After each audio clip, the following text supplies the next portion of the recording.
والنجم إذا هوى ما ضل صاحبكم وما غوى وما ينطق عن الهوى.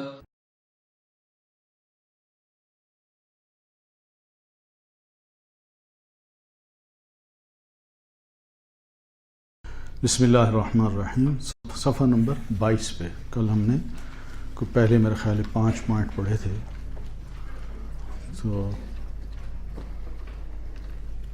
کچھ اور پوائنٹس ہیں، یہ پڑھ لیں، یہی حدیث کو سمجھنے کے لیے کافی ہیں. ہاں، چھٹا پوائنٹ ہے کہ یہی احادیث سند سے مروی ہوتی ہیں جو ایک شاہد اور ثبوت کا کام دیتی ہیں. یعنی حدیث تو جب روایت ہوتی ہے تو کوئی بھی حدیث دیکھ لیں تو اس کے 2 پارٹس ہوتے ہیں. ایک ہوتی ہے، پہلا پارٹ ہوتا ہے سند اور دوسرا پارٹ ہوتا ہے متن. ان دونوں سے مل کے ایک حدیث کہلاتی ہے. صرف نبی علیہ الصلاۃ والتسلیم کا جو سینگ ہے یا آپ کا کوئی فعل ہے اس کو حدیث نہیں کہتے. یہ دونوں ہوں گے اور دونوں کو پروو کرنا ہے، تب جا کے وہ حدیث کہلائے گی، ورنہ نہیں کہلائے گی. تو حدیث سند سے مروی ہوتی ہے جو ایک شاہد اور ثبوت کا کام دیتی ہیں. کیا مطلب؟ یعنی جو حدیث نبی علیہ الصلاۃ والتسلیم کی طرف منسوب کی گئی تو جب سند آ گئی تو ایک شہادت ہو جاتی ہے کہ بھئی یہ چیز پرووڈ ہے اور یہ ذریعہ بنا ہے جس کے ذریعے سے ہم کہتے ہیں کہ اللہ کے رسول نے یہ فرمایا اور اللہ کے رسول صلی اللہ علیہ وسلم نے یہ کیا. کیونکہ آج کے دور میں یا نبی علیہ الصلاۃ والتسلیم کی وفات کے بعد تابعین کا دور ہی کیوں نہ ہو، ان کے دور میں اس کی ضرورت تھی. کوئی تابعی یا کوئی صحابی نبی علیہ السلام کی وفات کے بعد اگر وہ یہ کہتا ہے کہ اللہ کے رسول یہ کرتے تھے تو اس کا کوئی ثبوت تو ہونا چاہیے نا. کہ تابعی کیسے کہہ سکتے ہیں اللہ کے رسول یہ کرتے تھے؟ وہ تو اس وقت نبی علیہ الصلاۃ والتسلیم کو تو دیکھ ہی نہیں سکے. تو اس کا ثبوت یہی ہے کہ وہ ضرور کہے کہ میں نے یہ بات سنی اپنے فادر سے یا فلاں صحابی سے اور انہوں نے مجھے یہ کہا کہ اللہ کے رسول یہ کرتے تھے. تو یہ پروف ہوتا ہے اور یہ حق بنتا ہے کہ اللہ کے رسول کی بات کوئی کرے تو دوسرا اس سے یہ سوال کرے کہ بھئی اس کا پروف کیا ہے. کیونکہ قرآن مجید کا بھی حکم ہے.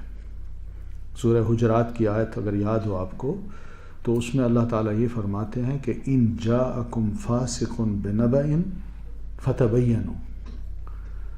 اگر کوئی فاسق تمہارے پاس کوئی اہم خبر لے کے آئے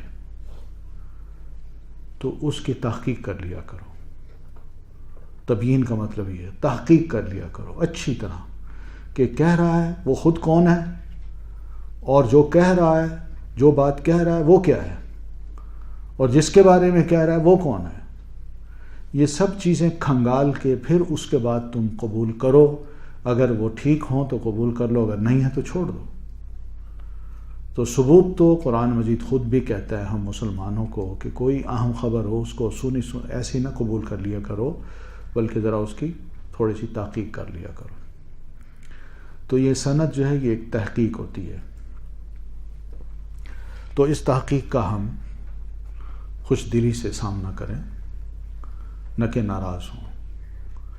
یہ نبی علیہ الصلاۃ والتسلیم کے بارے میں تو محدثین نے یہ کہہ دیا اور سب نے کہا کہ آپ کی کسی بات کو بغیر سند کے پروف کے ہم قبول نہیں کر سکتے. تو جب آپ کی ہر بات کی تحقیق ضروری ہے تو آپ کے بعد جو آنے والے ہیں کیا ان کی باتوں کی تحقیق ضروری نہیں؟ وہ بھی بڑا ضروری ہے، بہت ضروری ہے. میں اگر یوں کہہ دوں کہ بزرگوں نے فرمایا، کیا پروف ہے اس کا؟ کوئی سند تو ہے نہیں. تو یہ جب تک سند نہیں ہوگی وہ بزرگ میرے لیے اجنبی ہیں. جب میں جان لوں گا کہ ہاں یہ وہ لوگ ہیں، ان کے حالات زندگی ایسے ہیں، یہ ان کا معیار تھا، اور یہ اس طرح کے عمل کرتے تھے، یہ ان کی گفتگو تھی، یہ نبی علیہ الصلاۃ والتسلیم کی حدیث ہے جو انہوں نے بیان کی ہے، تب تو میں مانوں گا، ورنہ نہیں۔ ورنہ بزرگ تو میرے لیے ایک عام دیہاتی بھی جو بڑے عمر کا ہے وہ بھی ہے۔ تو اس لیے یہ چیز بڑی ضروری ہے کہ اگر اللہ کے رسول صلی اللہ علیہ وسلم کی ہر بات کی ہم چاہتے ہیں کہ کوئی سند ہو، تو پھر دوسروں کی جو باتیں ہیں بعد والوں کی، ان کی بھی باتوں کی، ان کے عمل کی، ان کے ورڈز کی کوئی سند ضروری ہے۔ بغیر سند کے ہم کوئی بات کسی کی طرف بھی منسوب کریں گے، وہ ہماری طرف سے ہوگی، اس کا کوئی قصور نہیں ہوگا، کوئی قصور نہیں ہوگا۔ تو اس لیے سند ایک بہت زبردست چیز ہے، یہ پروف ہوتا ہے اور اس کا ہونا بڑا ضروری ہے، اور الحمدللہ محدثین نے اس کے لیے کام کیا اور یہ سندیں نکالی، پوچھی۔ اچھا، قرآن مجید کو بھی آپ نے پڑھا ہے تو اس میں بھی اسی قسم کے کچھ نہ کچھ اشارے ملتے ہیں۔ اگر آپ کو یاد ہو گائے کا قصہ جو سورہ بقرہ میں ہے، تو بنو اسرائیل نے حضرت موسیٰ علیہ السلام سے کیا کہا تھا؟ ادع لنا ربک، کہا تھا نا؟ تو موسیٰ علیہ السلام نے کیا جواب دیا تھا؟ قال انہ یقول، سند ہے نا؟ کہ موسیٰ علیہ السلام نے فرمایا وہ اللہ فرماتا ہے، ایک سند ہے نا؟ پھر اسی طرح اگر آپ آگے جائیں تو سورہ نمل میں وہ واقعہ آتا ہے ہدہد کا، تو سیدنا سلیمان علیہ السلام فرماتے ہیں ما لی لا اری الہدہد، ہدہد نظر نہیں آ رہا، مسئلہ کیا ہے؟ پھر فرماتے ہیں لأذبحنہ او لیأتینی بسلطان مبین، میں یا تو اس کو ذبح کر دوں گا یا مجھے اس کی کوئی ٹھوس دلیل بتایا کہ میں کیوں غائب رہا۔ تو وہ آگے کہتا ہے کہ میں نے جناب ایک ایسی چیز نکالی ہے، ایسی خبر لایا ہوں کہ ما لم تحط بہ، جس کا آپ کو بالکل ادراک نہیں ہے، آپ کو اس کی شد بدھ ہی نہیں، آپ جانتے نہیں ہیں کہ دنیا میں کیا ہو رہا ہے۔ اور پھر اس نے سارا واقعہ سنایا تو سیدنا سلیمان علیہ السلام قبول نہیں کرتے، کیا فرماتے ہیں؟ فرماتے ہیں سننظر اصدقت ام انت من الکاذبین، تمہاری یہ خبر ہے ہم اس پہ غور کریں گے، اس کی تحقیق کریں گے۔ سننظر کا مطلب یہ ہے کہ ہم تحقیق کریں گے کیا تو اپنی بات میں سچا ہے یا جھوٹ بول رہا ہے، ٹھیک ہے نا؟ تو نبی بھی وہ بھی کسی کی بات کو ایسے قبول نہیں کرتے تھے۔ نبی کی بات کو قبول کیا جا سکتا ہے اس لیے کہ نبی کی تصدیق ہم کر بیٹھے دل سے کہ یہ سچا انسان ہے، جو کہتا ہے جو کرتا ہے وہ سچ ہوتا ہے اور اس کو اللہ ہی گائیڈ کرتا ہے۔ مگر جو دوسرے ہیں ان کی ذمہ داری اللہ نے نہیں لی، اس لیے ان کی بات کی تحقیق کرنا بڑا ضروری ہے۔ تو نبی علیہ الصلاۃ والتسلیم نے جو بات کہہ دی، آج کوئی مجھے آ کے کہتا ہے تو میرا حق بنتا ہے کہ میں ذرا اس کی تحقیق کر لوں کہ یہ کہنے والے جو لوگ ہیں یہ کون ہیں، تاکہ میں شرح صدر کے ساتھ اس بات کو قبول کر سکوں۔ تو محدثین کرام ان پر تنقید کر کے صحیح و ضعیف اور موضوع کی نشاندہی کرتے ہیں، پھر جب اس کی کھنگالتے ہیں اس کو تو پتہ چل جاتا ہے کہ یہ بات صحیح ہے، قابل قبول ہے، یہ بات ضعیف ہے، یہ سند ضعیف ہے، یہ قابل قبول نہیں، یہ موضوع ہے، موضوع کا مطلب فیبریکیٹڈ ہے، خود بنائی گئی ہے، تو اس لیے یہ تو بالکل ہی نہیں قبول کی جا سکتی۔ تو اس طرح بیچ میں جب راوی آ جاتے ہیں تو ان راویوں کے ذریعے سے ہمیں یہ سب کچھ پتہ چل جاتا ہے کہ یہ بات نبی علیہ الصلاۃ والتسلیم تک گئی ہے، تو جتنے بھی راوی ہیں یہ سب اتھینٹک ہیں، باکردار ہیں، مسلمان ہیں، عادل ہیں، ضابط ہیں، ثقہ ہیں، سب خوبیاں ان میں ہیں، تو وہ مانی جا سکتی۔ اور اگر کہیں بھی کوئی ایسی خامی آ جاتی ہے تو وہ یا تو ضعیف ہوگی یا پھر فیبریکیٹڈ ہوگی۔ تو یہ ہم دنیا میں ایسا کرتے ہیں۔ آپ کو کوئی بات اگر کوئی بچہ آ کے کہے یا کوئی خاتون آ کے کہے تو یہی کچھ ہوگا نا، آپ کہیں گے اچھا بات تو کر رہی ہے، پتہ نہیں میں مانوں کیا نہ مانوں، اچھا میں ٹھیک ہے سوچتی ہوں۔ سوچنے کا مطلب یہ کہ اس کے بارے میں ذرا انکوائری کروں گی۔ تو یہ انکوائری جب بندہ کرتا ہے تو اس کو یا تو پھر انکوائری میں بات کی حقیقت پتہ چل جاتی ہے کہ واقعی بات کہی گئی ہے، ورنہ پتہ چل جاتا ہے نہیں بنائی گئی ہے۔ آئے دن ہمیں کتنی خبریں ملتی ہیں، ہم تو کچھ بھی نہیں۔ نبی علیہ الصلوۃ والتسلیم کی ذات تو ایک بہت بڑی مرکز تھی اور آپ اللہ کے رسول تھے۔ آپ صلی اللہ علیہ وسلم کا نام لے کے ہی لوگ جو ہے نا دوسروں کی نظریں اپنی طرف متوجہ کرا لیا کرتے تھے، اور آپ کے نام کے بارے میں یہ بھی کہہ سکتے ہیں کہ بندہ آپ کے نام کو یوز کر سکتا ہے۔ تو اس لیے وہاں تحقیق کی بڑی ضرورت ہے، ایسے نہیں قبول کی جا سکتی یہ بات۔ تو بہرحال جب یہ بنیاد بن جاتی ہے کہ یہ صحیح ہے، ضعیف ہے، موضوع ہے، تو اسی بنیاد پہ پھر آگے فقہائے کرام کا یہ فرض بنتا ہے، علماء کا یہ فرض بنتا ہے کہ اس کی بنیاد پہ مسائل کو بتائیں لوگوں کو، جو صحیح ہوں، صحیح احادیث ہوں، ان سے مسائل ڈیڈیوس کریں، استنباط کریں، ان سے ڈیرائیو کریں اور پھر لوگوں کو بتائیں۔ اور اگر وہ غلط ہے، موضوع ہے یا ضعیف حدیث ہے، تو پھر یہ فقاہت نہیں ہوگی اور نہ فقہ ہوگی صحیح کہ ضعیف حدیث سے یا موضوع حدیث سے کوئی مسئلہ نکال کے لوگوں کو بتایا جائے۔ کوئی صحیح رویہ نہیں ہے، یہ صحیح طریقہ نہیں ہے۔ صحیح طریقہ یہی ہے کہ آپ صلی اللہ علیہ وسلم سے جو عمل صحیح ثابت ہے وہی لوگوں کو بتایا جائے، اور اسی سے چیزیں ڈیرائیو کر کے نکال کے لوگوں کو بتائی جائیں کہ یہ مسئلہ اس حدیث سے ثابت ہوتا ہے۔ ٹھیک ہے، تو یہ کام ہوتا ہے علماء کا۔ جب حدیث ثابت ہو جاتی ہے تو پھر وہ صحیح مسئلے نکالتے ہیں، مسائل صحیح بتاتے ہیں لوگوں کو، اور اس کی بنیاد یہ صحیح حدیثیں بنتی ہیں۔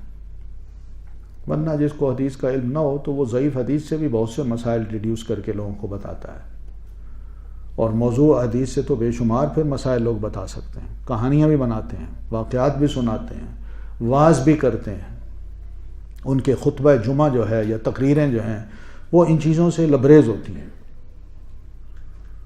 تو یہ بہت بڑا نقصان ہوگا اگر بغیر کسی سند کے کوئی قول نبی علیہ السلام کا یا کوئی بغیر سند کے آپ کا کوئی عمل لوگوں کو بتا دیا جائے اور لوگ اس کو جھوم جھوم کے سنیں اور لیں اور قابل عمل سمجھیں۔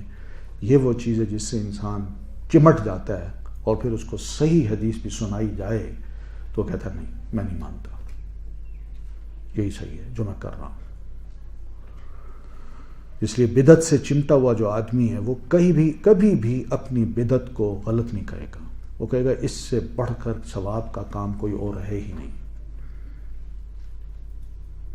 بڑی خطرناک چیز ہے یہ۔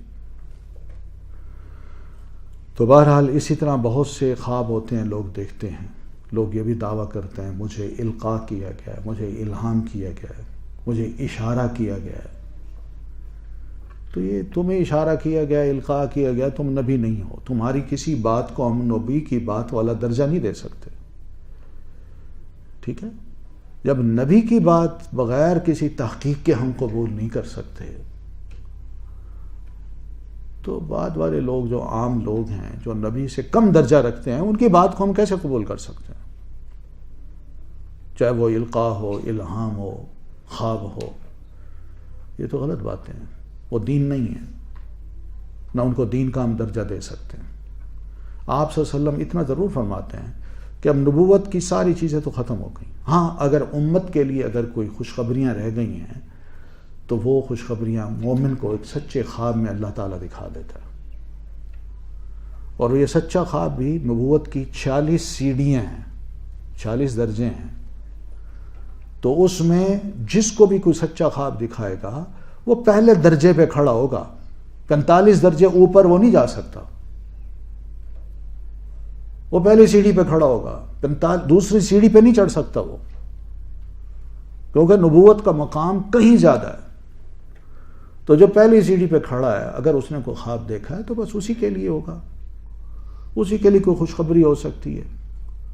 تو بعض اوقات انسان بڑے اچھے خواب دیکھتا ہے، صبح اٹھتا ہے بڑا خوش ہوتا ہے، میں نے یہ خواب دیکھا، ٹھیک ہے، بذاتی حد تک اس کو خوشی پہنچتی ہے، کافی ہے، لیکن اس نیکی کو ریاکاری کی صورت میں لوگوں کو بتاتا نہ پھرے کہ میں نے یہ خواب دیکھا، میری فلاں سے ملاقات ہوئی، میں فلاں کے حضور بیٹھا، فلاں نے میرے سر پہ شفقت کا ہاتھ پھیرا، فلاں نے مجھے کوئی شے کھلائی، یہ بھی خواب ہے، ٹھیک ہے فلاں نے دکھایا بس ٹھیک ہے، تمہاری ذات تک ہے، اس کو شریعت نہ بناؤ، لوگوں کو مت بتاؤ۔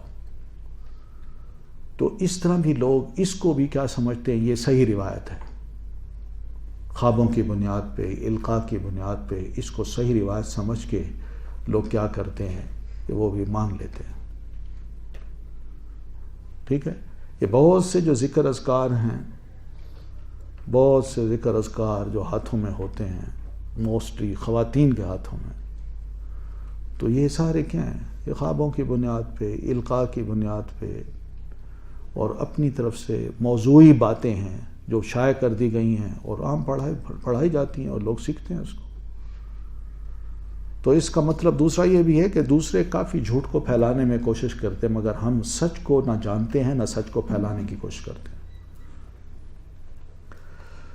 پھر اسی طرح محدثین کرام حدیث سے عموماً وہ روایات مراد لیتے ہیں جو آپ سے نبوت کے بعد روایت کی گئی ہوں، یعنی جو ہی آپ نبی بنے ہیں تو نبی بننے کے بعد جو کچھ آپ کے بارے میں اب روایت کیا گیا ہے آپ کی وفات تک، تو محدثین اس روایت کو کہتے ہیں یہ حدیث ہے، اور اس کو روایت جب کرتے ہیں تو وہ اپنی کتاب میں درج کرتے ہیں اور اس کو حدیث کا مقام دیتے ہیں۔ ٹھیک ہے، مثلا آپ غار حرا میں تشریف لے گئے، اب آپ پر وحی جب نازل ہوئی تو اب اس کے بعد کا جو سارا آپ کا عمل ہے وہ ایک نبی کا عمل ہے، نبی کا قول ہے، وہ ساری چیزیں اس وقت سے کاؤنٹ ہوتی ہیں، اور آپ کا نبوت سے پہلے، وحی اترنے سے پہلے وہاں بیٹھنا غار حرا میں، اس کو جو کیا نام ہے محدثین ہیں اور سیرت نگار ہیں اس کو اہمیت نہیں دیتے۔ اگر اہمیت اس کی ہوتی تو پیارے نبی صلی اللہ علیہ وسلم اس وحی کے اترنے کے بعد پھر بھی وہیں جا کے بیٹھتے، آپ نہیں گئے۔ وجہ کیا تھی کہ پہلی وحی میں آپ کو سمجھا دیا گیا تھا کہ اللہ کے رسول اب بیٹھنے کا وقت نہیں ہے، اب کچھ کرنے کا وقت ہے، اقرأ بسم ربک الذی خلق۔ تو پڑھنے پڑھانے کی بات کیجیے، اب لوگوں کو یہ سمجھائیے، گوشہ نشین ہونا چھوڑ دیجیے اب۔ تو نبی علیہ الصلوۃ والتسلیم غار حرا کو چھوڑ بیٹھے، کیونکہ جو حکم آ گیا تھا اب اسی کے مطابق آپ چل رہے ہیں۔ تو یہاں سے روایت چلتی ہے آپ کی، اور آپ کی تدفین کے آخری مرحلے تک جو کچھ بھی آپ کے ساتھ ہوا ہے یا آپ نے کیا ہے یا آپ کے ساتھ کیا گیا ہے اس کو کہا جاتا ہے کہ یہ حدیث ہے، اور محدثین اس کو روایت کرتے ہیں۔ اور لیکن سیرت نگار جو ہیں وہ آپ کی پیدائش سے لے کر غار حرا تک کے جو واقعات ہیں وہ بھی ذکر کرتے ہیں، وہ سیرت میں آ جاتے ہیں۔ پھر آٹھویں بات یہ کہ محدثین اس روایت کو حدیث کہتے ہیں جو باسند ہو اور اس کی نسبت صحیح اور سچ ہو، سند کے ساتھ ہو، اور ایک سند کا ایک ایک فرد جو ہے راوی وہ صحیح بھی ہو، سچا بھی ہو، اور کنیکٹڈ بھی ہو، اتھینٹک بھی ہو، اس روایت کو کہتے ہیں یہ حدیث ہے۔ کیوں؟ اس لیے کہ سند کے اندر یا حدیث میں سچائی یا دیانتداری اگر غائب ہو جائے تو یہ تو صحیح حدیث نہیں ہوتی، تو اس لیے اس کو نہیں مانا جاتا۔ پھر نویں بات ہے، محدثین کرام گو بنسبت یہ نسبت ثابت کرنے کی کوشش کرتے ہیں مگر صحت کا دعویٰ نہیں کرتے۔ یہ ایک حقیقت ہے کہ محدثین یہ کہتے ہیں ھذا حدیث صحیح بہذا الاسناد، یہ حدیث صحیح ہے اس سند کے ساتھ۔ تو صحیح کا مطلب 5 چیزیں ہونا بڑی ضروری ہیں ایک صحیح حدیث کے لیے: سند متصل، یہ، اور پھر راوی عادل ضابط، یہ، اور پھر کوئی کلیش نہ ہو ان کا، سینئر کا جونیئر سے یا جونیئر کا اپنے سے سینئرز سے یا ایک سینئر سے، اور پھر اسی طرح کوئی اس میں ہڈن ڈیفیکٹ نہ ہو۔ یہ 5 چیزیں ہوں گی تب جا کے محدثین کہتے ہیں کہ ہماری یہ کوشش ہے، اور ان 5 چیزوں کو پروو کرنے کے لیے ان کی بہت سٹڈی ہوتی ہے، بہت سی سٹڈی کرتے ہیں۔ وہ ایسے نہیں کرتے کہ بس حدیث دیکھ لی اور کہا یہ راوی ہے، یہ اچھا، یہ سب اتھینٹک ہے، حدیث صحیح ہے، نا، بلکہ وہ ایک ایک شے کو، اتنی ساری چیزوں کو ایک ہی روایت میں اسٹڈی کرتے ہیں، اور کرنے کے بعد پھر یہ چھوٹا سا جملہ کہتے ہیں ھذا حدیث صحیح بہذا الاسناد، کہ اس سند کے ساتھ یہ حدیث صحیح ہے، اتنا کہہ دیتے ہیں. لیکن یہ دعویٰ نہیں ہے کہ بالکل یہی ہے، میں جو کہہ رہا ہوں وہی صحیح ہے اور دوسرا کوئی اس کو غلط نہیں کہہ سکتا. بلکہ ہوتا یہی ہے کہ جس محدث نے اس کو کہا صحیح، دوسرے محدث کا معیار ذرا اس سے کڑا ہوتا ہے، زیادہ سخت ہوتا ہے. وہ کیا کرتا ہے، وہ اپنے نزدیک اپنے علم کے مطابق اس حدیث کے اندر کوئی ہڈن ڈیفیکٹ تلاش کر کے اس حدیث کو کہتا نہیں ضعیف ہے، اور اس سے بہتر اور برتر جو حدیث ہوتی ہے وہ اس کو لاتا ہے اور اپنی کتاب میں داخل کر دیتا ہے. یہی وہ معیار ہے جو آپ دیکھ لیں صحیح بخاری یا صحیح مسلم کے درمیان فرق میں یہی ملتا ہے، یا سنن کی جتنی کتابیں ہیں، سنن نبی داؤد، نسائی، ترمذی، ابن ماجہ، ان کی جو احادیث ہیں ان کا وہ معیار نہیں ہے جو صحیح بخاری اور صحیح مسلم کا. لیکن پھر بھی دیکھ لیں، انہوں نے مجال کھول رکھی ہے لوگوں کو، پھر بھی کہہ دیا یہ سند ہے، یہ حدیث ہے، یہ متن ہے، اس کو اگر آپ بھی اسٹڈی کرنا چاہیں تو کر لیں. کوئی حتمی دعویٰ نہیں کیا. اگر وہ حتمی دعویٰ کرتے تو پھر بہت سے لوگ میدان میں آتے کہ دعوے ان کے غلط ہیں. لیکن انہوں نے جب یہ کہا یہ حدیث صحیح ہے تو اس کو انہوں نے واقعی چیلنج سمجھ کے بعد میں اسٹڈی کیا، اور اسٹڈی کے دوران ان کو پتہ چلا کہ واقعی یہ بڑی گہری بات ہے جو فلاں امام نے کی ہے، یا اس میں واقعی غلطی ثابت ہو گئی جو انہوں نے کہا یہ حدیث صحیح ہے، یہ صحیح نہیں ہے. یہ تو ہے محدثین کا کام. لیکن آپ کو یہ یاد رکھیے کہ فقہی مسائل میں آپ کو کوئی بھی یہ نہیں کہے گا کہ آپ اس کو مزید اسٹڈی کر لیں. اس نے یہی کہنا ہے جو ہے یہی مسئلہ ہے، یہی مسئلہ ہے. تو یہ ذرا فرق ہے، تھوڑا سا فرق ہے کہ محدث حتمی بات نہیں کرتا، لیکن دوسرے حتمی بات کر دیتے ہیں. وہ کہتے ہیں یہ حلال ہے وہ حلال ہے، یہ حرام ہے یہ حرام ہے. اور آپ جانتی ہیں کہ یہ حلال حرام کے جو مسئلے ہیں کس طرح ہمارے ہاں اب حلال کو بھی حرام کو بھی حلال کر دیا گیا، اور حلال کو حرام کیا جا رہا ہے. کیا کچھ ہو رہا ہے. تو بہرحال محدثین کرام اس نسبت کے بارے میں صحت کا دعویٰ، حتمی صحت کا دعویٰ نہیں کرتے. ہاں ان کی ساری تگ و دو ان تحقیقی اصولوں پر ضرور استوار ہوتی ہے جو اس نسبت کے ثبوت اور شواہد فراہم کر دیں. ان کی ساری کوشش یہ ہوتی ہے کہ بھئی جو نسبت کی جا رہی ہے آپ کی طرف، اس کے ثبوت ہم اکٹھے کر لیں. یہ ساری ان کی کوشش ہوتی ہے تاکہ صحت کے ثبوت کے ساتھ یقین ہو جائے اور پھر اس پر عمل ہو جائے. کہ پہلے یقین یہ ہو کہ یہ صحیح ہے، اور جب صحیح ثابت ہوگا یقین ہو جائے گا، پھر یقین کے بعد عمل کریں گے. لیکن میدان کھلا ہے الحمدللہ، اب تک کھلا ہے. کوئی بھی اس وقت بھی کسی حدیث کو اسٹڈی کرنا چاہتا ہے تو کوئی منع نہیں کرتا. آپ کیجئے، آپ تحقیق کر لیجئے. ہو سکتا ہے آپ کی تحقیق زیادہ بہتر ہو، لیکن حتمی بات کسی نے نہیں کی. ٹھیک ہے. تو یہ وہ چیز ہے جو آپ دیکھیں گی کہ صرف یہاں ملتی ہے اور کہیں نہیں ملتی. پھر 10ویں بات یہ کہ صرف نسبت کا فائدہ یہ بھی ہے کہ جو آپ صلی اللہ علیہ وسلم کی طرف ہو اسے مرفوع، متصل اور مسند کہتے ہیں. آپ کی طرف جو چیز منسوب ہو جائے گی اس کو یہ تو ہم کہیں گے یہ حدیث متصل ہے، یعنی ایک سند جو ہے وہ کنیکٹڈ ہے مجھ سے لے کر اللہ کے رسول صلی اللہ علیہ وسلم تک، تو اس کو کہتے ہیں متصل. پھر مرفوع کا مطلب یہ ہے کہ سند کو اٹھا کے صحابی تک نہیں، تابعی تک نہیں، بلکہ اللہ کے رسول صلی اللہ علیہ وسلم تک لے جایا گیا ہے، تو اس کو کہتے ہیں مرفوع. اور مسند سند والی حدیث کو کہتے ہیں. تو یہ سند اگر نسبت کو ہم بیچ میں ڈال دیں تو اس کا ایک فائدہ یہ بھی ہے کہ آپ کی طرف سے جو بھی پھر حدیث ہوگی ہم اس کو کہہ دیں گے یہ متصل ہے، مرفوع ہے، مسند ہے. نام ایک نیا انٹروڈیوس کرا دیں گے، ایک نئی ٹرمینالوجی جو ہے وہ بن جائے گی. اور یہی ٹرمینالوجی جو بنتی ہے، اصطلاح جو بنتی ہے، تو اس کا نام ہے علوم الحدیث یا مصطلح الحدیث، حدیث ٹرمینالوجی. اور جو حدیث آپ کی بجائے کسی اور کی طرف منسوب ہو اسے مرسل، منقطع، معضل یا موضوع کہہ دیتے ہیں، ہے نا. جو حدیث آپ کی طرف اٹھا کے لے جائے گی اس کو تو ہم نے کہہ دیا مرفوع، اور جو سند آپ کی طرف نہیں بلکہ صحابی تک اٹھائی لے جائے گئی اور وہیں رک گئی اس کو کیا کہیں گے؟ وہ موقوف ہوگی۔ صحابی کا قول اثر کہلاتا ہے۔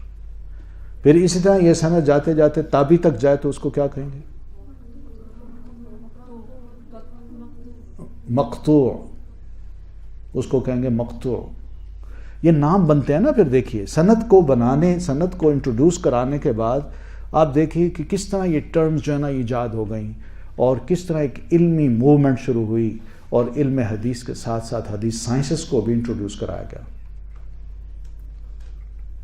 پھر اسی طرح سند ہے، سند میں کہیں پر کوئی ڈراپ ہے، کوئی ایک راوی نہیں ہے کہیں پر، اس کو کیا کہیں گے؟ منقطع۔ ٹھیک ہے، سند ہے، چلتے چلتے تابعی تک گئی اور تابعی نے صحابی کا نام نہیں لیا، اللہ کے رسول کا نام لے لیا، اس کو کیا کہیں گے؟ سند چلتے چلتے تابعی تک گئی ہے، تابعی کو چاہیے تھا نا صحابی کا نام لیتا، اس نے صحابی کو چھوڑ دیا اور اللہ کے رسول کا نام لے لیا، اس کو کیا کہیں گے؟ مرسل۔ اور پھر اسی طرح معضل کس کو کہتے ہیں؟ شاباش، بتائیے بتائیے۔ جس کی سند میں کہیں کہیں راوی گرے ہوئے ہوں، یعنی دو راویوں کا ذکر کنٹینیوسلی آیا، تیسرے کا گر گیا، پھر آگے دو تین کا آیا، پھر گر گیا، پھر تو ایک دو مقام پر، دو تین مقامات پر کہیں راوی گرے ہوئے ہوں تو حدیث وہ سند ٹوٹی پھوٹی ہوتی ہے، تو معضل کہتے ہیں ایسی سند کو جو ٹوٹی پھوٹی ہو۔ ٹھیک ہے، موضوع کس کو کہتے ہیں؟ گھڑی ہوئی حدیث۔ وہ کیسے گھڑتے ہیں؟ راوی ہوتا ہے، یعنی بنانے والا، فیبریکیٹر جو ہوتا ہے نا، وہ اس دور کا بھی ہو سکتا ہے، آج کے دور کا بھی ہو سکتا ہے۔ ٹھیک ہے نا، آج بھی اگر کوئی بندہ حدیث گھڑ لیتا ہے اور اللہ کے رسول کی طرف منسوب کرتا ہے اس کو، تو اس کو کیا کہتے ہیں؟ وضاع۔ یہ حدیثیں بنانے والا، گھڑنے والا ہے، تو یہ ہر دور میں ہوتے تھے وضاع۔ ٹھیک ہے، تو بہرحال یہ نکھار اور امتیاز ہمارے ہاں مخرج مسائل کو امام مذہب کی طرف منسوب کرنے میں نہیں ہے۔ امام شافعی ہوں، امام مالک ہوں، امام احمد ابن حنبل ہوں، امام ابو حنیفہ رحمۃ اللہ علیہ ہوں، ان کے مذہب میں کتابیں جب پڑھیں تو ان میں ایک مسئلے کو جب نکالا جاتا ہے نا، اس سے یوں، اس سے یہ، اس سے یہ، تو یہ جو نکالا گیا ہے اب یہ کس کی طرف منسوب کیا جائے؟ وہاں نسبت نہیں ہے۔ وہ اتنا کہہ دیتے ہیں کہ مالکیوں کے ہاں یہ ہے، شوافع کے ہاں یوں ہے، حنابلہ کے ہاں یوں ہے، احناف کے ہاں یوں ہے، یوں کہہ دیتے ہیں، مگر کوئی نام نہیں ہے۔ ایک نام دیا ہے مفتا بہا، یہ نام دیا انہوں نے کہ یہ مسئلہ ہے جس پر اب فتویٰ دے دیا گیا ہے، تو یہ مفتا بہا جو ہے فتویٰ، یہ اصل میں یہ کیا ہے کہ بعد کے علماء کا کوئی اجتہاد ہے، یا بعد کے علماء کی کوئی ڈیڈکشن ہے، استنباط ہے، جس کو انہوں نے امام جو ہیں، اپنے بڑے امام جو ہیں، ان سے ہٹ کے، ان کے مسئلے کے بتائے، انہوں نے جو مسئلہ بتایا تھا اس سے ہٹ کے بعد کے علماء نے کوئی اور مسئلہ بتایا اور کہا کہ اب ہمارا فتویٰ اس پہ ہے، اب پچھلے امام کی بات پہ نہیں ہے۔ ٹھیک ہے، تو اس کو کہہ دیتے ہیں مفتا بہا، بس اتنا کہتے ہیں۔ لیکن درمیان میں امام صاحب کے اور ہمارے درمیان میں جتنا جو عرصہ گزرا ہے اور اس میں جو چینج آئی ہے اس میں کوئی نام نہیں ہے، اور جس نے چینج کی ہے اس کا بھی نام نہیں ہے، بس اتنا کہہ دیا جاتا ہے مفتا بہا۔ پھر اس نسبت یا دعویٰ کو بغیر کسی ثبوت کے قبول کرنا نامعقولیت ہوگی۔ یعنی میں کوئی ایک بات کروں، اللہ کے رسول نے فرمایا، تو میں کہوں ٹھیک ہے جی سر آنکھوں پہ، کوئی ثبوت ہی نہ مانگوں، تو یہ نامعقول بات ہے۔ اور اسی طرح دلیل اور ثبوت کے ہوتے ہوئے اسے جھٹک دینا غیر علمی، غیر اخلاقی حرکت اور علمی غرور ہوگا۔ اور اگر یہ نسبت ثابت کر دی جائے کہ جناب یہ دلیل ہے اس کی، اور بندہ کہ میں نہیں مانتا، تو یہ کون سی کیا حرکت کہیں اس کو کہ یہ علمی بات ہے یا تعصب ہے؟ تو یہ تعصب ہوتا ہے، کیونکہ محدثین آخر اس انجیل کے کاتب نہیں تھے جو سیدنا عیسیٰ علیہ السلام کے آسمان کی طرف اٹھ جانے کے بعد بغیر کسی سند کے انجیل کی تالیف و تدوین کرتے بھی ہیں اور تحریف بھی کر جاتے ہیں۔ محدثین نے تو ایسا کام نہیں کیا کہ انہوں نے حدیثیں خود بیٹھ کے گھڑی ہوں، انہوں نے تو اپنے شیخ سے سنی، شیخ نے اس سے، صحابی نے اللہ کے رسول سے، تو اس نسبت کو لکھ کے پھر انہوں نے حدیث لکھی ہے، کوئی اپنی طرف سے نہیں گھڑی، جیسے کہ انجیل کو لکھا گیا، حضرت عیسیٰ علیہ الصلاۃ والتسلیم آسمان پہ تشریف لے گئے اور بڑے عرصے کے بعد 100 سال 150 سال کے بعد پھر بیٹھ کے اندازوں سے وہ انجیل لکھی اور پھر اپنی طرف سے بھی بہت سی باتیں ڈال دیں اور کہا کہ یہ بائبل ہے۔ تو محدثین ایسے تو نہیں تھے۔ تو بہرحال جس کی صحیح نسبت ہو اور سند ہو اس کو قبول کرنا چاہیے، قاعدہ یہ ہونا چاہیے۔ پھر 12ویں بات یہ ہے کہ جب ہم پڑھتے ہیں کہ اس حدیث کو صحیح بخاری، صحیح مسلم اور سنن اربع و مسند احمد وغیرہ میں روایت کیا گیا ہے، تو اس کا مطلب یہ ہے کہ متن ایک ہے اور ہر ایک کی سند مختلف ہے۔ سمجھ آئی نا؟ ہم کہتے ہیں نا یہ حدیث صحیح بخاری میں، صحیح مسلم میں، ابو داؤد میں، ترمذی میں کہتے ہیں نا، تو اس کا مطلب ہے حدیث ایک ہے، متن ایک ہے، لیکن اس کی چینز ہر ایک کی اپنی اپنی ہیں۔ جو بھی محدث ہے، امام بخاری ان کی اپنی چین ہے، اور امام ابو داؤد ہیں ان کی اپنی چین ہے، امام بہقی ہیں ان کی اپنی چین ہے۔ تو اس طرح جن جن کے نام لیے جاتے ہیں، ٹیکسٹ ایک ہوتی ہے اور جو سند ہوتی ہے وہ مختلف ہوتی ہے، اور یہ اتفاق ہے، حسن اتفاق ہے۔ کوئی یہ نہیں کہ انہوں نے بیٹھ کے کچھ سوچا کہ اچھا میں سند یوں بنا لیتا ہوں، تم یوں بنا لو، اور وہ یہ بناتا ہے، ایسا مسئلہ بھی نہیں ہے۔ کیونکہ امام مسلم اگر رہنے والے کچھ شہر کے ہیں، نیشاپور کے ہیں، تو امام بہقی رحمۃ اللہ علیہ بہق نام کی بستی ہے وہاں رہتے ہیں، اور امام نسائی نسا نام کی بستی ہے وہاں رہتے ہیں۔ تو دونوں کی کبھی آپس میں ملاقات ہی نہیں ہوئی، دونوں کے شیخ جو ہیں وہ بھی مختلف ہیں، لیکن اوپر جا کے وہ سند جڑ جاتی ہے اور متن جو ہے نا وہ ایک ہو جاتا ہے۔ سمجھ آ رہی ہے؟ تو یہ کیا ہے؟ ایک میریکل ہے، میریکل، معجزہ ہے یہ۔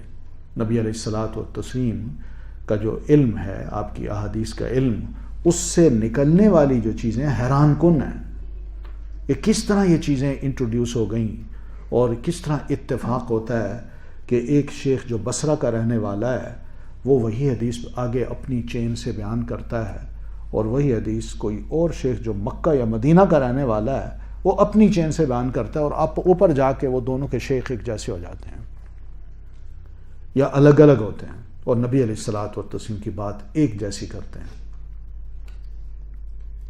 یہ اتفاق ہے، لیکن لوگ اس چیز کو بھی بڑی گہرائی سے دیکھتے ہیں، کہتے ہیں یہ واقعی ایک میریکل ہے، لیکن اس کو ہم غلط ثابت کریں۔ ایک میں جب وہاں تھا اسکاٹ لینڈ میں، تو ایک یونیورسٹی ہے یہاں پہ ہالینڈ کی، اس یونیورسٹی کا ایک پروفیسر تھا، 80 ایئرس کا تھا، وہ 80 ایئرس کا ریٹائرڈ تھا، جیم بال اس کا نام تھا۔ حدیث پہ وہ بہت لکھتا تھا اور بڑی عجیب و غریب باتیں لکھتا تھا۔ وہ 80 سال کی عمر میں بھی وہ بیٹھ کے یہ ڈانڈے ڈھونڈ رہا تھا کہ حدیث کی جو سند ہے، اس سند میں یہ ثابت کروں کہ یہ جتنے بھی راوی ہیں یہ ایک دوسرے کے رشتہ دار ہیں اور ایک ہی قبیلے اور ایک ہی برادری کے لوگ ہیں، اور یہ حدیث اس لیے کہی گئی کہ اس برادری کے لوگ تھے، اور یہ حدیث اس لیے کہی گئی کہ ان کا خاندان یہ تھا۔ یہ دماغ دیکھیں کہاں کہاں لوگوں کے جاتے ہیں۔ یہ ہے کہ اللہ تعالیٰ کسی سے یعنی اتنی بڑی عمر میں علم دے کے بھی نہ اس کو ایسا بنا دے۔ پھر اس کے بعد مسئلہ ہے 13واں، سند والی روایت کو ہی محدثین یاد کرتے، خواہ وہ ضعیف و موضوع ہوتی ہے صحیح۔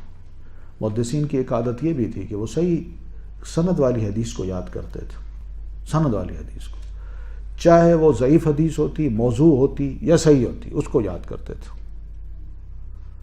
کیوں یاد کرتے تھے؟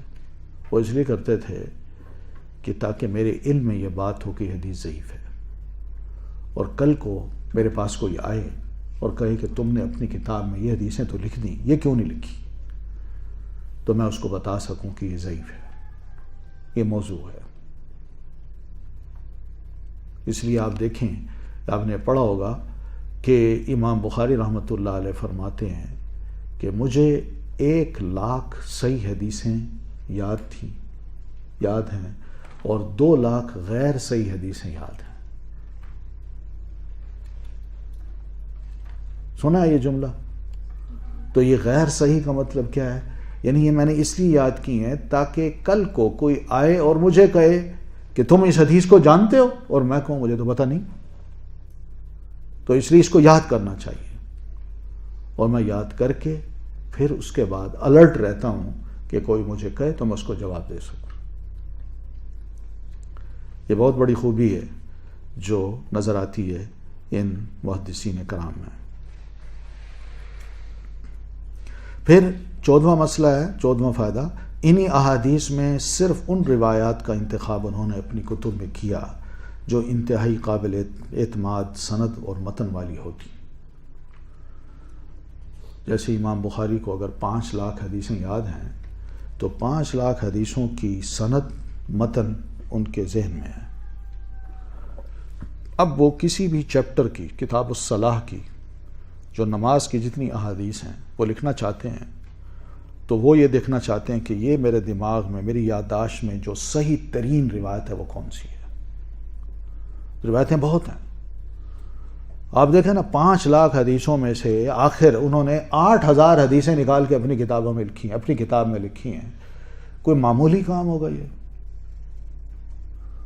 کتنا بڑا کام ہے، وہ کتنی دماغ سوزی ہے، اپنی یادداشت کو الرٹ رکھنا اور پھر ان تمام روایات کو سامنے رکھ کے اپنے ذہن میں لا کے اور ان میں سے جو صحیح ترین روایت ہے اس کا انتخاب کر کے اپنی کتاب میں لکھنا، یہ کوئی آسان کام ہے؟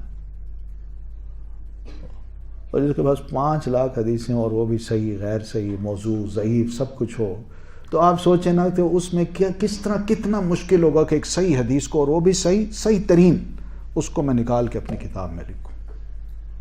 اس لیے تو امام بخاری کو 16 سال لگے اس کتاب کو لکھتے ہوئے، اور ایک حدیث کا جب انتخاب کرتے تھے تو کئی دن لگ جاتے تھے۔ کئی دن جب لگتے تھے پھر اس کا استخارہ کرتے تھے، نفل پڑھتے تھے اور غسل بھی کرتے تھے، پھر اس کے بعد اپنی کتاب میں وہ حدیث لکھتے تھے۔ ہمارے لوگ اس بات کو نہیں سمجھتے، کہتے ہیں نہیں جی امام بخاری نے 8,500 حدیثیں لکھی ہیں اپنی کتاب میں، تو اس کا مطلب ہے 8,500 دفعہ انہوں نے غسل کیا ہوگا، کتنا پانی ضائع کیا ہوگا، کتنا وقت ضائع کیا ہوگا۔ یہ ہمارے آج کل کے جو دانشور ہیں نا، اپنے آپ کو بڑا سمجھتے ہیں کہ ہم اپنی علم و دانش کے جو مارکے ہیں وہ طے کر رہے ہیں، وہ اس قسم کی باتیں سوچتے ہیں۔ وہ یہ نہیں سوچتے کہ بھئی حدیث کو ہم سوچیں، کیا ضرورت ہے ایسی باتیں سوچنے کی۔ آپ یہ بھی تو سوچیں 16 سال لگے، اتنا سارا میٹیریل ان کے دماغ میں ہے، اور ان میں سے ایک حدیث کو انتخاب کرتے ہیں اور وہ اپنی کتاب میں لکھتے ہیں۔ 8,500 حدیثیں کوئی ایک ہی وقت میں تھوڑی لکھی ہیں انہوں نے، جناب اس پہ 16 سال لگے ہیں، 16 سال۔ اور ان کو آپ دنوں میں ڈیوائیڈ کریں تو آپ کو پتہ چل جائے گا کہ 16 سال کے دن جو ہیں وہ 8,000 حدیثوں کے مقابلے میں کتنے دن بنتے ہیں۔ ٹھیک ہے؟ تو بہرحال امام صاحب نے پھر اسی وجہ سے اپنی کتاب کا نام رکھا الجامع الصحیح۔ پھر 15ویں بات یہ ہے کہ فقہاء کرام آپ کی خلقی اور خلقی صفات کو حدیث کی تاریخ میں شامل نہیں کرتے۔ خلقی کا مطلب آپ کے فیچرز جو ہیں، آپ کے فیچرز، مثلا آپ کے بال ایسے تھے، آپ کا چہرہ ایسا تھا، آپ کی داڑھی ایسی تھی، آپ کے ہاتھ ایسے تھے، آپ کی رنگت ایسی تھی، آپ کا قد کاٹ ایسا تھا، یہ خلقی ہیں۔ اور خلقی اخلاق سے ہے کہ آپ کے جو اخلاق ہیں۔ تو فقہاء جو ہیں وہ کہتے ہیں چونکہ خلقی اور خلقی سے کوئی فقہی مسئلہ ہم نہیں نکال سکتے، تو اس لیے یہ چیز ایسی نہیں ہے کہ جس کو فقہ بنا کے لوگوں کے سامنے پیش کریں، مگر محدثین کرام خلقی اور خلقی احادیث کو بھی یا صفات کو بھی حدیث میں شامل کرتے ہیں. وہ کہتے ہیں نہیں، کہ نبی علیہ السلام کا جو اخلاق ہے وہ بھی ایک بہت بڑی فقہ ہے، بہت بڑی فقہ ہے، اس کو بھی سمجھ آنی چاہیے. آپ کو کہا گیا کہ انک لعلی خلق عظیم، اور آپ نے بھی فرمایا انما بعثت لاتمم مکارم الاخلاق، کہ مجھے اللہ نے اس لیے بھیجا تاکہ اخلاق کی بچی بچائی جو باتیں ہیں یا لوگوں نے جو اخلاق بنا دی ہیں، میں ان میں سے بہترین جو اخلاق ہیں ان کو لوگوں کے سامنے پیش کر کے دکھا دوں. کہ کہیں خلا رہ گیا تو وہ میں پیش کر رہا ہوں، اور اگر کہیں اخلاق کو اخلاق بنا دیے گئے جبکہ اخلاق نہیں ہیں تو میں اس کو بتاؤں کہ اخلاق ہی ہے. تو نبی علیہ الصلوۃ والتسلیم کے جتنے بھی اخلاق ہیں وہ بھی کیا ہیں؟ ہم مسلمانوں کے لیے اسوہ حسنہ ہیں. تو اس اسوہ حسنہ کو بھی اپنی ذات کے لیے ہم استعمال کر سکتے ہیں. اس لیے نبی علیہ الصلوۃ والتسلیم کا یہ فرمان بڑا اہم ہے اخلاق کے بارے میں. آپ مسلمانوں کو فرماتے ہیں جب تمہارے پاس کوئی ایسا رشتہ آئے جو دیندار ہو اور صاحب اخلاق ہو تو پھر نہ کرنا. صرف دیندار کی بات نہیں کی آپ نے، بلکہ صاحب اخلاق کی بات بھی آپ نے کی ہے کہ نمازی ہوگا ٹھیک ہے لیکن اس کو بولنا آتا ہے صحیح، گالیاں تو نہیں دیتا، غصے والا تو نہیں ہے، بدتمیز تو نہیں ہے، جھوٹ تو نہیں بولتا. تو بندہ کہتا ہے میں نے تو نمازی دیکھا تھا، میں نے یہ تھوڑی دیکھا تھا، ہم نے سمجھا نیک ہے. نہیں بھائی، یہ نیکی نہیں ہے. اصل نیکی کیا ہے؟ وہ اخلاق، اس کو بھی دیکھو. تو اخلاق کی بڑی اہمیت ہے. پھر اس طرح 16واں فائدہ یہ ہوتا ہے کہ اللہ تعالیٰ نے آپ صلی اللہ علیہ وسلم کو دینی نعمت کے بارے میں حکم دیا کہ وَأَمَّا بِنِعْمَةِ رَبِّكَ فَحَدِّثْ. اللہ کے رسول آپ اپنے رب کی نعمت کو بھی بیان کیجیے. آپ کو جو بھی نعمتیں اللہ تعالیٰ نے دے رکھی ہیں کہ آپ کو ہدایت دی، راہ دکھائی، آپ پر کتاب نازل کی، آپ کو آخری رسول بنایا، آپ کو ایک ایک لمحے پر وحی کر کے گائیڈ کیا کہ یہ عمل یوں کیجئے، یہ نہ کیجئے، یہ کیجئے، یہ نعمتیں ہیں. تو اس نعمت کو آپ کیا کیجئے؟ لوگوں کے سامنے بیان کیجئے. تو آپ کا یہی بیان کرنا جو ہے یہ کیا ہے؟ یہ حدیث رسول ہے. سمجھ رہی ہیں؟ یہی حدیث رسول ہے، یہ قرآن کا حکم ہے. تو نبی علیہ السلام کی خواہش نہیں ہوتی تھی کہ آپ لوگوں کو اکٹھا کریں، آؤ بھائی آؤ میں تمہیں حدیث سناؤں. یاد رکھیے، بلکہ صحابہ کرام نبی علیہ الصلوۃ والتسلیم سے سوال کرتے تھے، آپ اس کا جواب دیتے تھے. ٹھیک ہے؟ یا پھر آپ پر جو الہام ہوتا آپ اس کو بیان کر دیتے، یا پھر آپ خود صحابہ کرام سے سوال کرتے تھے، یا پھر یہی ہے کہ کوئی گائیڈ لائن دینی ہوتی کہ بھی اس کو یوں کیجئے، یہ ٹرپ وہاں چلا جائے، یہ گروپ وہاں چلا جائے، وہاں جا کے دعوت و تبلیغ کرے، اس کو آپ سکھا دیتے، متعین کر دیتے. تو یہ سب چیزیں ایسی تھیں جو پیارے نبی علیہ الصلوۃ والتسلیم نے اللہ کے حکم سے اما بنعمت ربک فحدث، اس کو آپ صلی اللہ علیہ وسلم نے اللہ کے حکم سے شروع کیا ہے. تو اس لیے ہمارے ہاں لوگ کہتے ہیں، ماڈرن لوگ، کہ یہ حدیث کی جو ٹرمینالوجی ہے یہ بعد کے لوگوں نے اس کو فیبریکیٹ کیا ہے. دیکھیں کہاں کہاں جاتے ہیں دماغ ان کے. وہ اگر قرآن مجید کی سورت تحریم ہی پڑھ لیتے تو اس میں بھی اللہ تعالیٰ نے فرمایا وَإِذْ أَسَرَّ النَّبِيُّ إِلَى بَعْضِ أَزْوَاجِهِ حَدِيثًا. اللہ تعالیٰ نے خود آپ کی گفتگو کو حدیث فرمایا. تو قرآن مجید نے انٹروڈیوس کرایا. بھائی کوئی بعد کے لوگوں کو کیا پڑی؟ تو آپ کو بعد کے لوگوں سے کیوں اتنی ضد ہے؟ آپ یہ تو دیکھیں کہ قرآن مجید کیا کہتا ہے. آپ قرآن مجید کے کہتے ہیں نا صرف قرآن کو مانیں گے تو پھر قرآن کو دیکھیے. تو بہرحال یہ سند اور متن کے ساتھ جب حدیث کو روایت کیا جاتا ہے تو وہ حدیث صحیح معنوں میں ہمارے سامنے جب آتی ہے تو پھر اس کے ہی یہ فائدے ہوتے ہیں جو ہم نے پڑھے ہیں تقریباً 16 کے قریب. علماء نے اس کے اور بھی بڑے فائدے لکھے ہیں. پھر اسی طرح احادیث کی تعداد دیکھ لیجیے.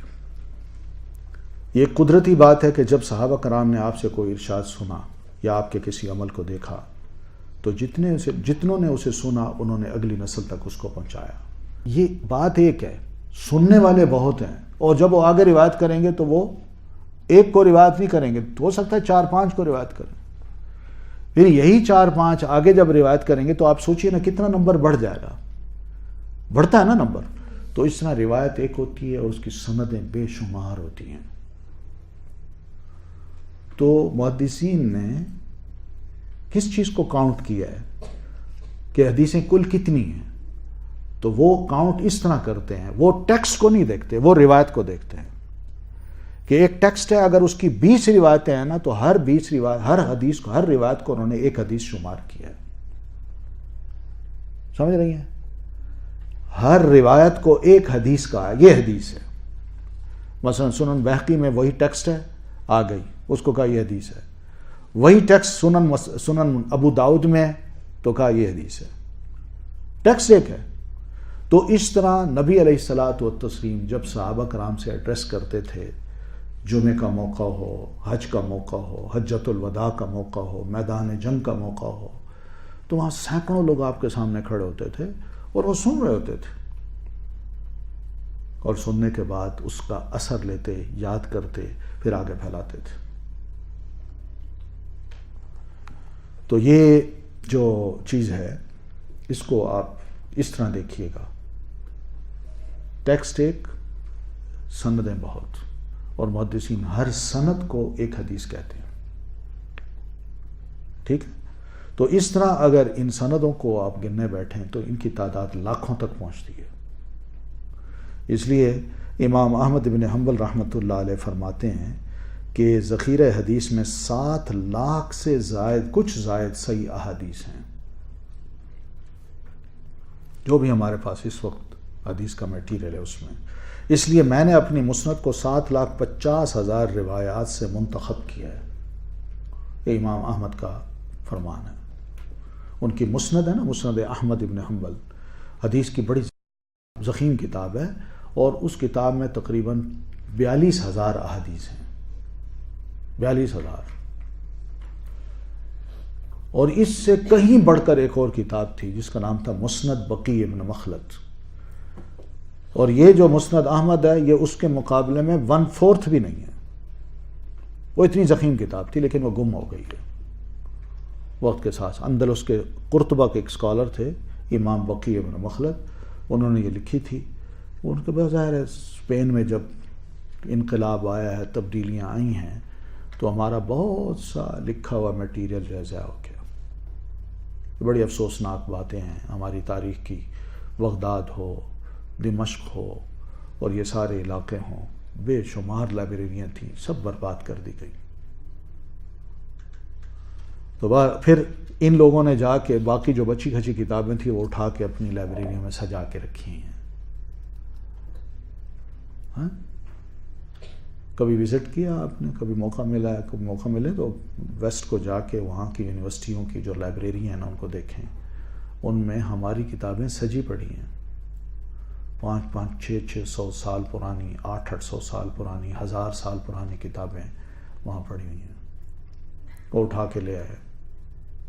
شاید اللہ نے مناسب یہی سمجھا تو مسلمان شاید اس کی حفاظت نہیں کر سکیں گے تو میں یہ کام انہی سے لے لوں. لیکن وہی بات ہے، کتابیں اپنے آبا کی جو دیکھیں ان کو یورپ میں تو دل ہوتا ہے سیپارا. یہ وہی بات ہے. تو امام مالک رحمۃ اللہ علیہ نے 1,00,000 احادیث یاد کی جن میں ہر قسم کی روایات تھیں، مگر تحقیق و تخریج اور روایت کے علمی مرتبے اور مقام کو پرکھنے کے بعد صرف 600 احادیث احکام انہیں متصل اور مرفوع ملی، اور اپنی کتاب میں ان 600 احادیث کو داخل کیا. موطا امام مالک میں 600 احادیث ملتی ہیں مرفوع متصل. باقی جو ہیں وہ آثار ہیں. آثار سے مراد تابعین اور صحابہ کرام کے اقوال ہیں، ان کے افعال ہیں، وہ ذکر کیے ہیں. اور ضعاف بھی ہیں. ضعاف کا مطلب یہ کمزور روایات بھی ہیں اس میں، اور مراسیل بھی ہیں. مراسیل کا یہی کہ تابعی تک جا کے صحابی کا نام چھوڑ دیا، پھر تابعی نے اللہ کے رسول کا نام لے لیا، وہ مراسیل بھی ہیں. تو یہ روایات بھی اس کتاب میں موجود ہیں، مگر 600 روایتیں امام مالک کون ہیں؟ جو مدینہ میں رہے ہیں اور بڑے قریب ترین زمانہ ہے نبی علیہ الصلوۃ والتسلیم کا، لیکن مدینہ میں سارا علم نہیں تھا۔ آپ صلی اللہ علیہ وسلم کی وفات کے بعد صحابہ کرام دنیا کے مختلف کونوں میں پھیل گئے تھے اور ان کا علم وہاں پر بھی منتشر ہوا ہے۔ تو یہ پھیلے ہوئے جو علماء ہیں بعد کے، انہوں نے پھر کیا کیا؟ ٹریولنگ کر کے ان سب کا علم اکٹھا کرنے کی کوشش کی، اور الحمدللہ جب چاروں طرف سے لوگ اٹھے ہیں اور طالب علم اٹھے ہیں، انہوں نے جا کے اس حدیث کو سیکھا ہے، مختلف شیوخ سے سنا، ٹریولنگ کی، تو اتفاق ایسا ہوا کہ وہ سارا میٹیریل تقریباً جمع ہو گیا۔ اب وہ جمع ہونے کے بعد الحمدللہ دین میں اب کوئی کمی نہیں ہے، کوئی بھی ایسی شے رہ نہیں گئی کہ ہمارا کوئی مسئلہ ہو اور ہمارا دین بتاتا نہ ہو، اس کا حل بتاتا ہے۔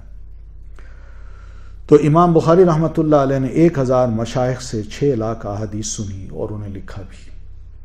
1000 مشائخ ہیں ان کے، مگر ان میں جتنی حدیثیں سنی ہیں ان میں متصل بھی ہیں، موقوف بھی ہیں، مراسیل بھی ہیں اور مکرر روایات بھی ہیں۔ مکرر کا مطلب ریپیٹڈ،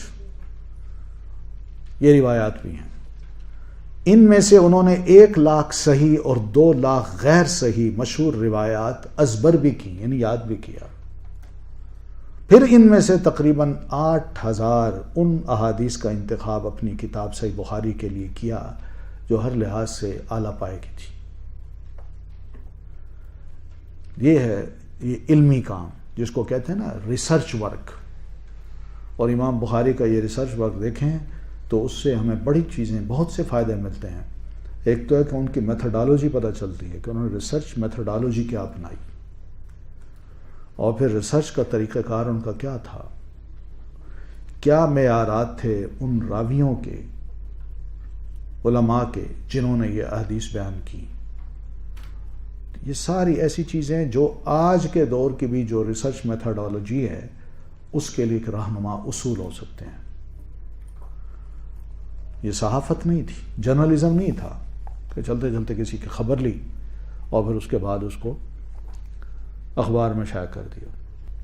پھر یہی حال ان کے شاگرد امام مسلم رحمۃ اللہ علیہ کا تھا، جنہوں نے اپنے بہت سے مشائخ سے تقریباً 5 لاکھ ملی جلی احادیث سنی، انہیں ضبط تحریر کیا، یعنی لکھا۔